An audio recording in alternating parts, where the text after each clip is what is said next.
on YouTube.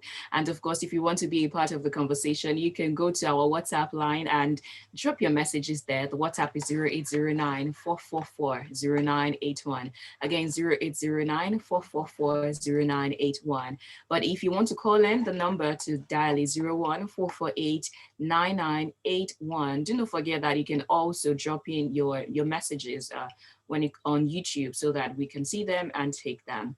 Joining me via Zoom all the way from outside of Nigeria, let me not disclose this location from now, is Dr. Chigozie Onyeze, and he is a urologist. Good morning. Yeah, good morning, Shell. Yeah, I'm trying, let me not put you out there so that people are not looking for you and say, where has it been?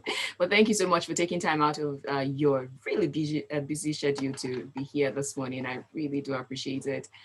Yeah, Now, it's good to be here with you too. thank you. So straight to the conversation. Okay, so prostate cancer is easily defined as cancer of the prostate. When I was checking, I'm like, okay, well, that's what it is, right? But then what is the prostate? Because for there to be prostate cancer, there has to be a prostate. So help us understand what the prostate is, and from there we'll go on. Yeah, once again, thank you for having me on the program this morning. Um, the prostate is actually an accessory reproductive organ. It's a part of the body, obviously, and it's peculiar to men. Women don't have prostates. Don't They worry. don't. You can't be jealous about that. Don't worry. All right. So, prostate is actually one of the accessory male reproductive organ. It's just located somewhere below the bladder, and the urinary passage actually goes through the prostate. I mean, when somebody urinates, part of the urine will pass through the prostate. It's When we say it's an accessory reproductive organ, it means that it contributes to male reproduction. So part of the semen that a man produces, the prostate contributes to that, and it maybe is about 10% or so. Okay, so most of it comes from the seminal vesicle, but the prostate also contributes. It also helps in certain other ways, So that's essentially what the prostate is. It's a small, maybe around, usually the size is about 20 to 30 mils in volume, but sometimes it can become enlarged, particularly as people advance in age. So when people say, the doctor said I have prostate, you just smile, because every man has got a prostate. It's just maybe they are referring to that my prostate is enlarged, which comes with age, thereabouts. Yeah. Oh, that's interesting. Now, the reason we're talking about this is because, again and again, yesterday was International Men's Day. And of course, we need to talk about health issues affecting men.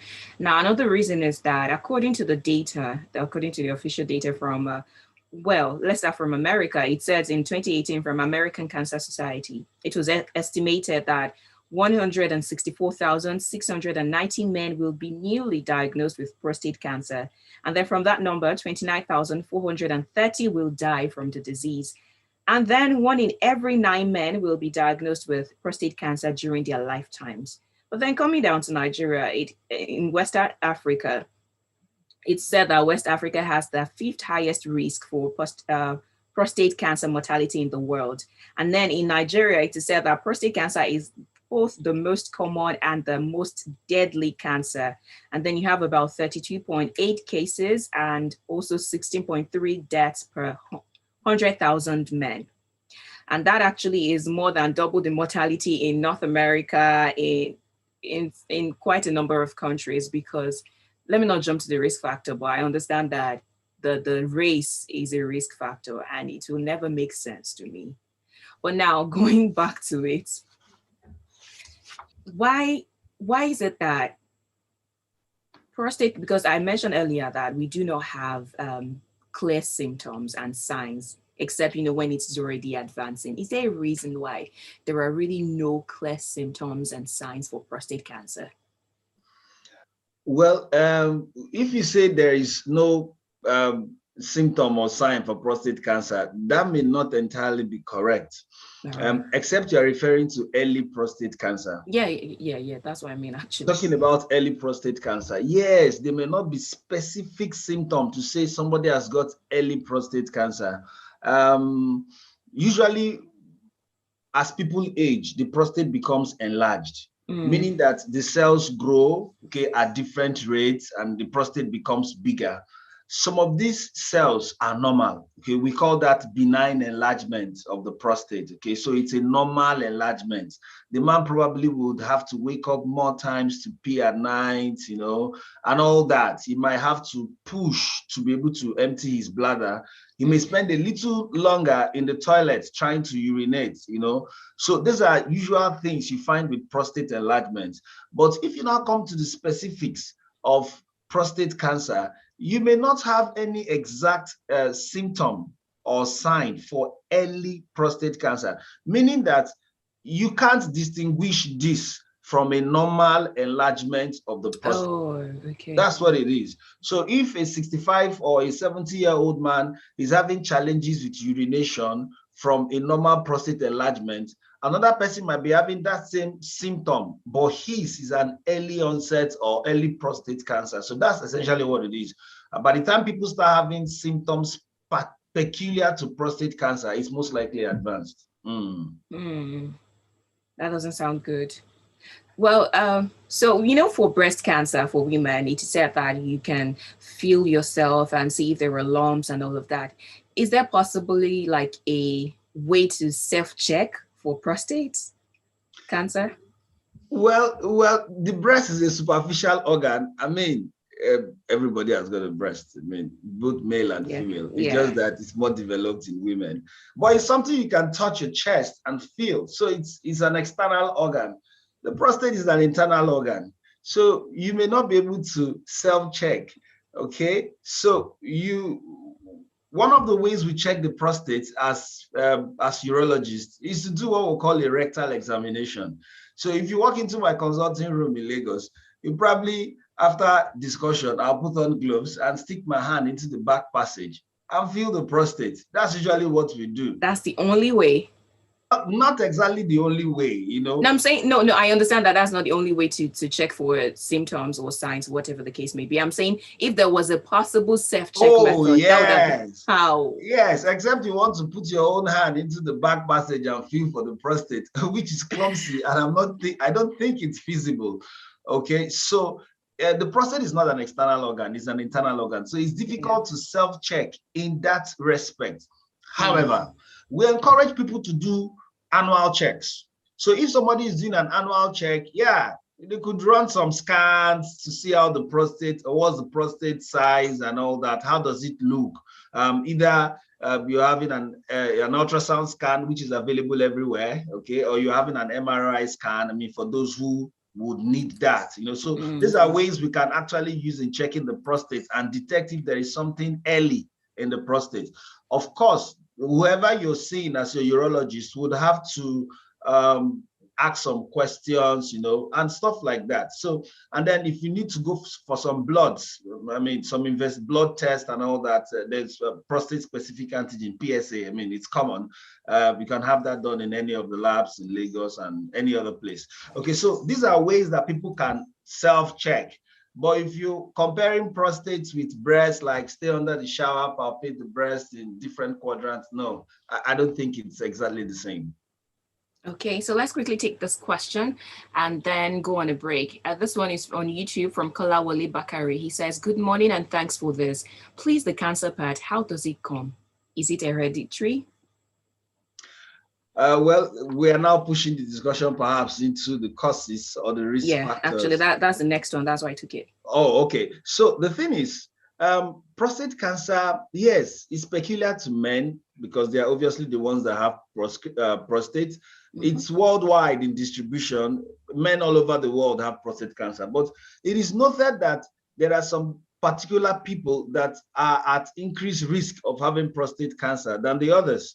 Okay, so first, advancing age. It's rare to find a man in his 40s saying he has prostate cancer. It's very rare. It's very rare. So, but when people clock 60s, 70s, 80s, yes, as the age advances, there is more increased risk for prostate cancer. That's what it is. So the first risk factor is advancing age.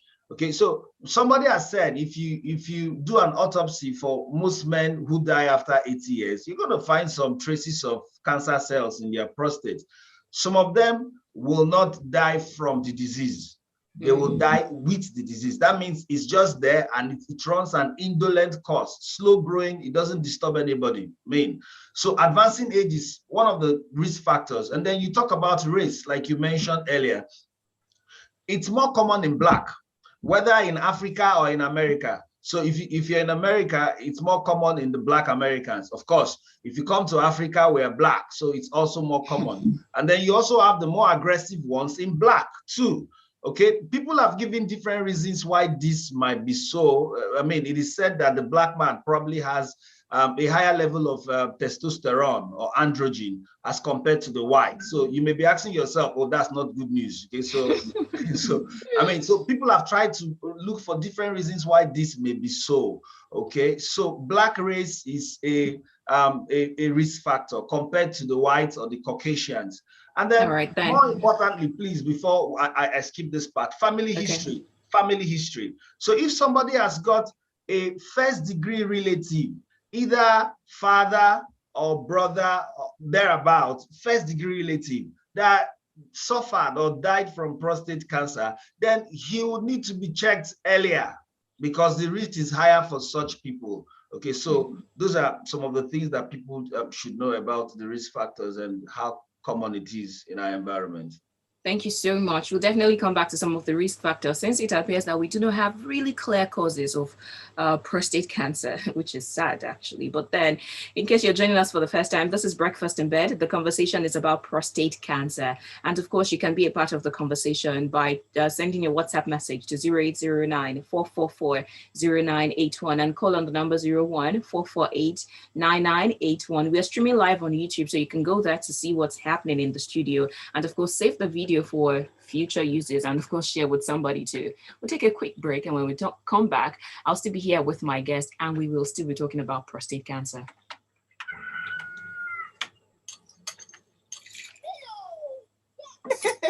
Tell me first, why do I give you Milo every morning? Because every day I play like a baller, I run like a sprinter, I learn like a scholar, so I need all the energy I can get. You see? I see very well. Give your kids winning energy. Milo Active Go, with the goodness of malts, milk, and cocoa, helps them make the most of every day. Milo, the energy to go further.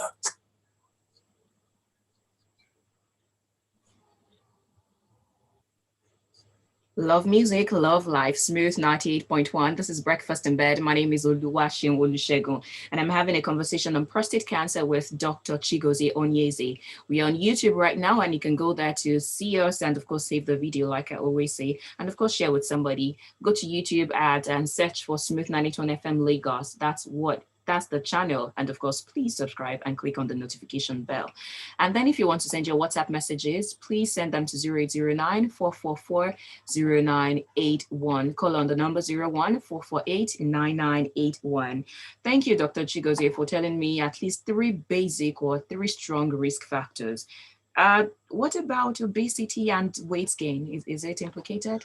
Oh, okay. Yeah, when we talk about risk factors for prostate cancer, the ones I've mentioned are called the non-modifiable risk factors. I mean, you can't change them. You can't change your family.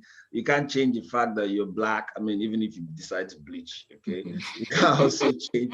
You can't draw your age back. If you're 80, you're 80. If you're 75, you're 75. You can't claim 46. I mean, you can do that on paper in offices, but you can't do that chronologically. So these are called the non-modifiable risk factors, or the things that we perhaps cannot change. Okay, but the other things that people can have an influence on, okay, things like diets, like you've said, obesity. There's been a relationship between obesity and prostate cancer. Okay, I mean, people who are obese are at more risk of prostate cancer, but I'm not sure how many people are obese here in Nigeria. I mean, it's perhaps more important in the West, where obesity is a problem. Hunger is still a problem in our part of the world. So I can't remember how many obese men I've treated how many patients I've treated who are obese, really. So obesity is not really a very strong factor here in our setting, because it's not so much as problematic as you have in the West. People have also talked about other things, okay, that perhaps might maybe have an influence, but basically these are the major things, okay? Some people have talked about vasectomy, but I mean, vasectomy is not also something, in our part of the world, it is the woman who does contraception. I mean, I don't know how many men in my practice, just very few men that have done vasectomy for. Okay, but you see, you get women going to the general hospitals, teaching hospitals to have implants and all that. So vasectomy is not very common in our environment, but then it is said that it could also have a risk. Okay, so these are some of the things that perhaps may be risk factors for prostate cancer, at least to the layman. Okay. Now, while obesity might not be a very an endemic problem here in Nigeria because of the hunger issues, but then what about eating healthy?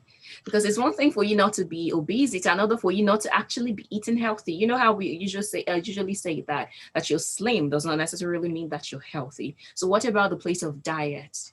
Yeah, if you're now talking about measures to, there is no particular diet that if you take this diet, you're likely going to have prostate cancer. No, but generally we encourage people to eat balanced diet. I mean, eat well, eat healthy.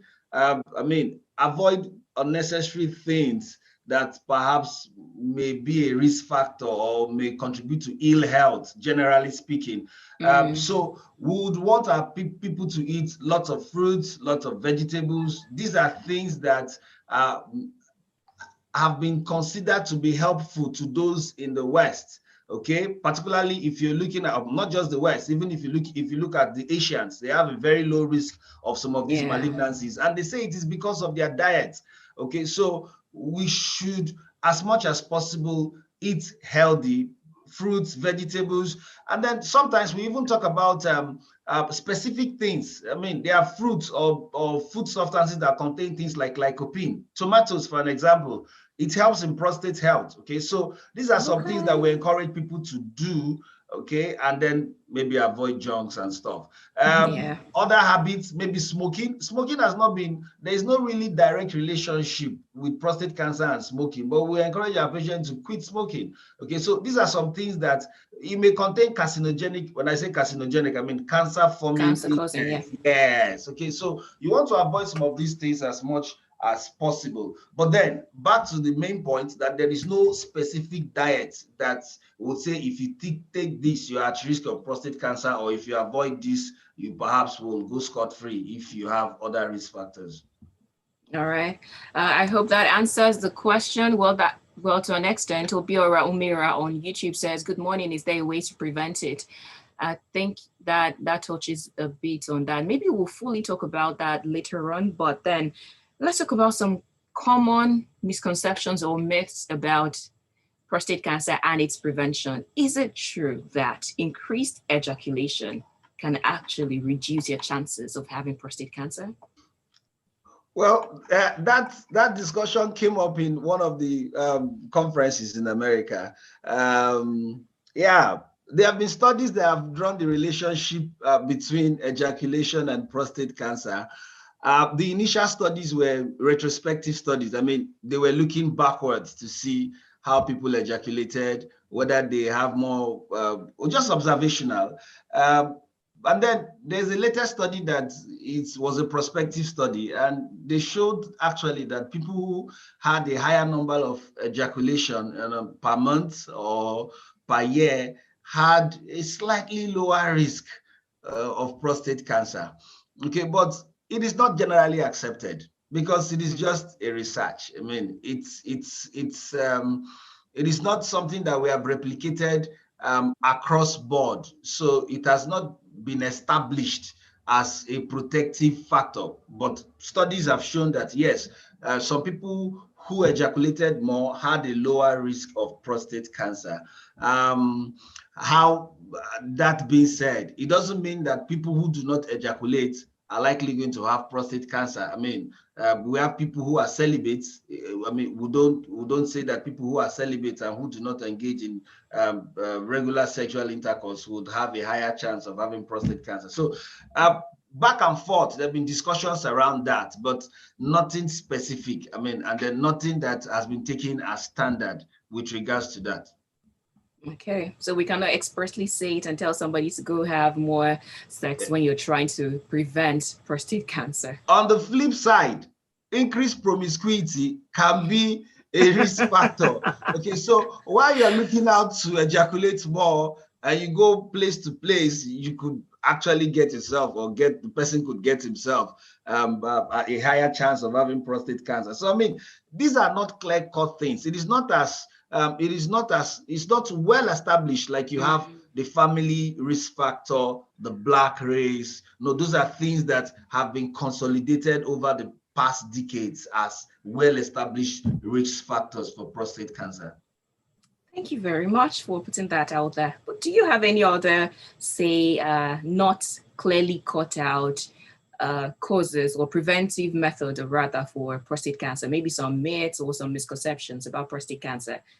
Well, if you're talking about prostate cancer prevention, people have actually, it's a burden globally. So people have actually done a lot of work to see whether they can prevent prostate cancer. Like I mentioned earlier, we say that the blacks perhaps have a higher level of testosterone compared to and there's an active part of testosterone. Permit me to go a little molecular. It's called dihydrotestosterone. Okay, that's the active part. So some people have tried to say, can we stop the conversion of testosterone to the active part? Maybe it will help. So, and there have been trials using different drugs, okay? But what they found out is that those people who were on those medications, they had maybe a slightly reduced risk of non-aggressive form of prostate cancer. But many of them who were on that stuff, who eventually had prostate cancer, had the more aggressive type, and the study was stopped. Okay, so chemo prevention, prevention by medication is not something that is advocated. Okay, if the person needs to be on some of those 5-alpha reductase agents for other causes or for other treatments, yes, but we don't go telling people take this particular drug the way they do in Oshodi or some of those places. They put loudspeaker and say, if you take this drug, you will not have this. We don't do all that. Okay, but then we know that if somebody has been on this particular drug, he may be less likely to have the mild form of prostate cancer. If at all he would have, perhaps he would have the aggressive type. Wow. Well, since you already touched on it, from your years of experience and practice, what's the awareness level of prostate cancer? Awareness level or health awareness level generally in our country is low. Is low. Well, I would give it to Lagos. We have more enlightened people, perhaps an enlightened population, but I've had to work in places where people do not even have access to very good health care. Okay, they don't have this information. So at least in my practice in Lagos, I've been able to see a lot of people who come to have a check, to say, doc, please, I need to have a check. They do that every year. So yes, in some parts of the country, we have good awareness. In other parts, we may not have that much awareness. But people need to be told that maybe once in a year, you go for a general check. Those of us, if you drive once in 3 months, thereabouts, you take your car and change the oils and check brake pads and stuff. We should do the same thing as humans. Once in a while, we go have a check, and then you meet a urologist if need be, and then maybe ask you a few questions, examine you, do a rectal examination. If he feels that you need to have a prostate-specific antigen, a PSA test done, then he could make a request and say, go do this, particularly if you have a risk factor, or if you, depending on his findings. Okay, so the awareness needs to, yes, we are doing a whole lot, but we have a long way to go as compared to those in the West. Thank you. I think you already touched on the question that was asked on YouTube, but I will ask it regardless. Temitope Brima says, with family history being a factor, in brackets, father died of prostate cancer, what age is safest to start checking and paying focused attention on the prostate? Generally, we would say for the general population, when you are 50, 55, you'd want to start paying attention to your prostate. But if somebody has a family history, we start 10 years earlier. That's 40. So maybe 40, 45. That's if you have a first-degree relative who not just had prostate enlargement, because every man at some point will have prostate enlargement and perhaps difficulty in urination. That's not what we mean. But if he was diagnosed of prostate cancer, okay, either or maybe died from prostate cancer, yes, you need to have check earlier. So 40, 45, you want to start doing annual check, get a urologist, probably will do a rectal examination, send it for PSA checks. If we find anything suspicious, we may ask for an MRI, we may need a prostate biopsy. And of course, the only way you can make a diagnosis of prostate cancer, I mean, definitively, is by doing a biopsy, a trust-guided biopsy, okay, as the case may be. We'll do a biopsy for the patient, and then we have the histology and decide where to go from that. So if there's a family history, we would encourage the person to have check earlier. Say 40, 45, you should start paying attention to your prostate. Thank you. Earlier when I started and I was rolling out the data, I didn't mention that 80% of Nigerians, from the number, that is, we have about 16.3 deaths per 100,000 men, and of course, 32.8 cases per 100,000 men. But 80% of that number, according to the one that I saw, it is said that they are incurable on diagnosis. Now, you know how quite a number of people, first, do you agree with that data? Yes, I do. A lot of our people do not present early. That's a problem. Okay. It's sad.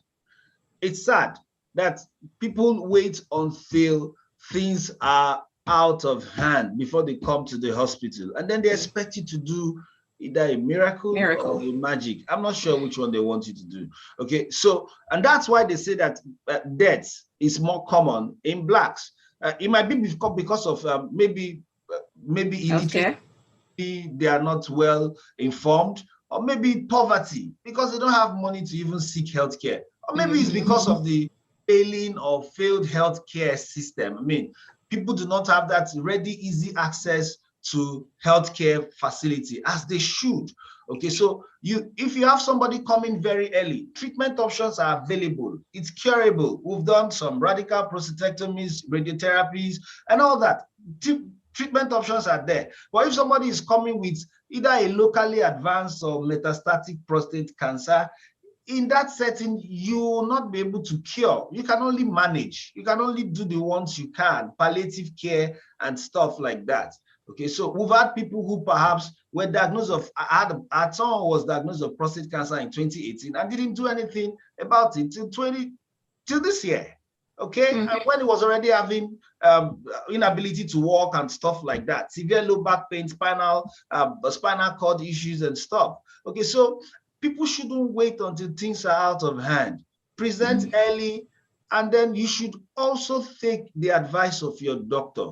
You will not join English medicine with traditional medicine. You not say that, doctor, that there is this man, they say we should come and meet. So I mean, you should have a clear-cut line of treatment, have somebody you see, and get his professional advice. I can't advise my mechanic to say, oh no, put the engine oil in the radiator and put water in the... No, I can't do that. Okay, so he is the professional in his field. I'm the professional in my own field, and you should be able to take people for who they are and get their advice. I mean, if that person I talked about had adequate treatment 3 years ago, perhaps he wouldn't be coming down this year with all the things I've talked about. So increased awareness is there, and then people should know who to see for such things. Thank you so much. I was going to ask you what the recovery rate from this will be, but you already, really broke it down that most of them present with incurable diagnosis at the time that they come to the hospital. So if they present early, if they go for regular checkup, it means that it is not a death sentence compared to how we have associated cancer with, death. So that's very important. Well, aside from the one that you've already stated, do you have any general recommendation and advice for the men? Well, advice for men. One, have an annual check. It doesn't cost much. Have an annual check. Have somebody, once you're 50 and above, have somebody see you. Do maybe a baseline PSA. I mean, let's know what it is so that we can have a reference to say, oh, it was this before, and then maybe much later, this is what it is. That will really help. And then the other things, you can't change your age, you can't change your race, you can't change family history, but you can pay attention to diet.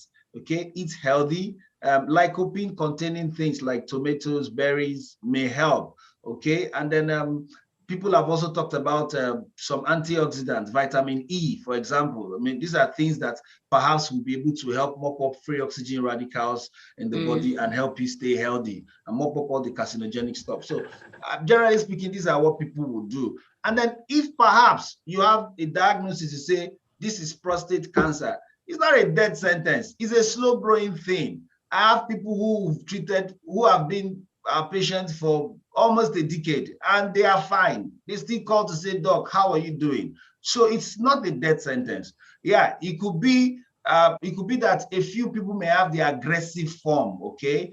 Yes, but then generally speaking, prostate cancer is considered a slow growing tumor, and a lot of people will die with the disease and not from the disease. Can die from other things, hypertension, diabetes, stroke, and stuff like that, but not necessarily from cancer of the prostate itself. So, but then we advocate that people should come in early and have themselves checked.